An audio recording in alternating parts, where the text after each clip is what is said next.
And I'm born under the old covenant, and I'm born like this. Right. So my spirit is dead. Mm-hmm. I'm not born already forgiven. Okay? So when Jesus comes along then, and he dies, buried, resurrected, takes care of sin and death. What's the status of my spirit? Dead. Just because this came off doesn't automatically mean that it's been made alive, because this is that transition period where now the Spirit of God is now able to come and begins to come in and connect with the hearts of old covenant people. And so there is this sense of repenting, turning from the old covenant model into the reality that Jesus was proclaiming, the kingdom of God that's present in here and now. So there is this transition period. And so I think you look at 1 John 1:9, talking about confessing, I stand in agreement with God about the condition of myself. Hey, it's okay, he's faithful to forgive. You don't have to go back to the old model of keeping the Ten Commandments and the laws and all this other stuff and obeying all the rules as if that was going to change your relationship status with him. No. Just be in agreement about the reality, and he's faithful and just. He's forgiven you. Move on. Do you think that's his subtle way of get your glass with the drink? That it's my way of saying to you, hey, it's already been taken care of. You need to now agree with it, understand it, and come and it was still about in contact and communication with it. Yeah, and it was still about receiving the reality of what Jesus had done. It's being in agreement with that concept, because that was a new concept. Mm-hmm. So the other thing that I believe we miss out on too, because we've made the authors of these books of the Bible to be godlike, as if they were inerrant, and were superhuman, and suddenly had this perfect understanding of what had happened and what was happening, but they didn't. That's true. They lived with Jesus and were clueless. Right. And because he left, and now the picture was starting to become a little more clear, and they're trying to write down their perspectives and understandings, and as they're having conversations, and they're building their theology during this period of time. They don't have it perfectly figured out either. They're stumbling along in the newness of this transition from Old Covenant to New Covenant.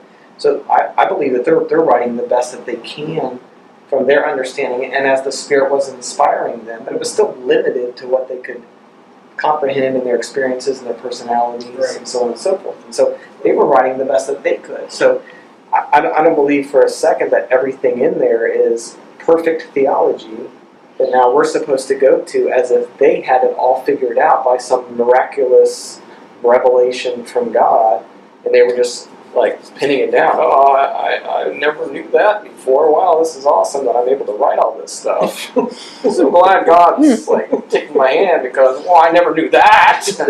I can't wait to read that myself. They were doing the best that they could, and as they're writing and they're noodling through issues and problems, and they're helping a community and of believers move from believing in an old covenant model with this to now this, and so that's new and different, and now the Spirit of God is coming into people, and they're doing all kinds of crazy stuff, and speaking in other languages, and healing people, and oh my word.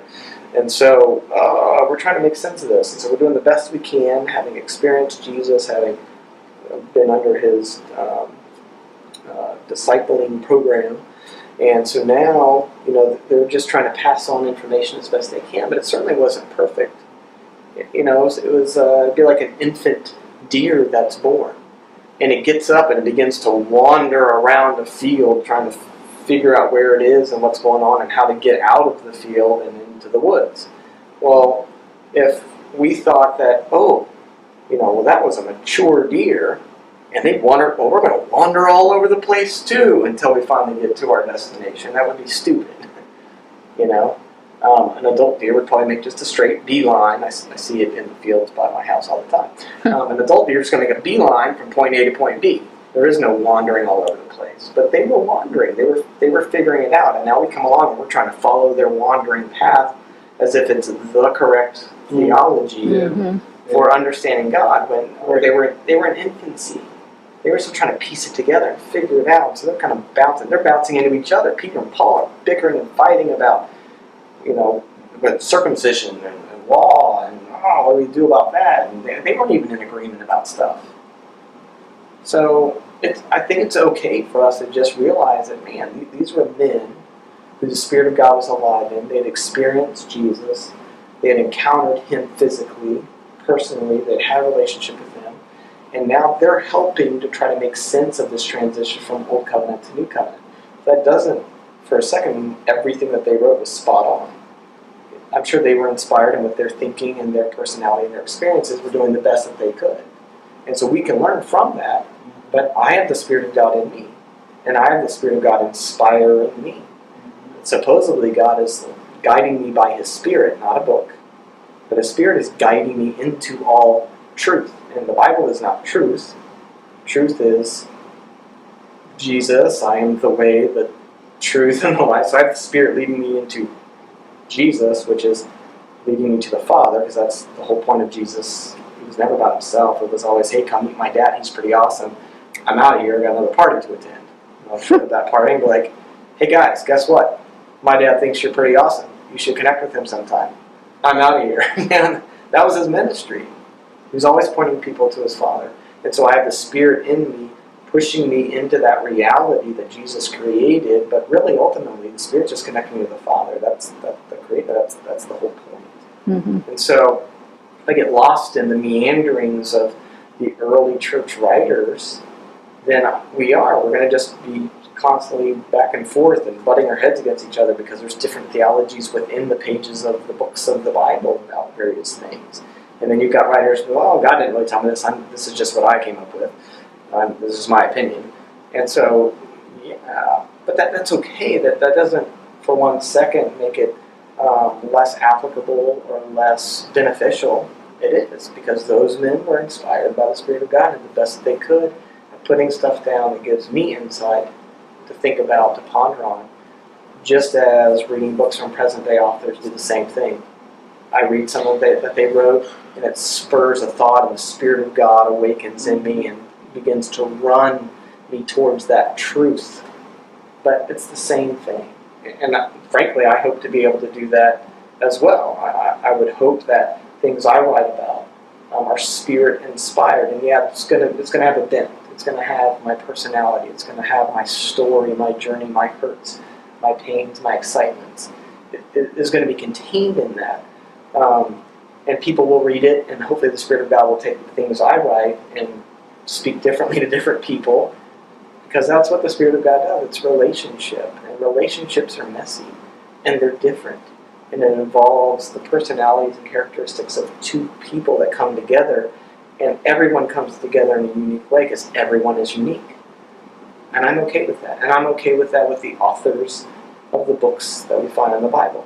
And so there might be arguments about, well, which author wrote which books and whatever. For me, I don't care. I really don't. If the Spirit of God takes something and uses it to make an impact in my life, awesome. If I go to a movie, I really don't care whether they're a Christian actor or not. If God uses the theme of that, or some word or some line or some script that whoever wrote, and the Spirit of God takes it and moves me, awesome. That's me experiencing relationship with God. If I go to the beach and just sit in the sand with no words, no pictures, no people, no nothing, and the Spirit of God moves me, that's awesome. That's about my relationship with God. Because that's the point.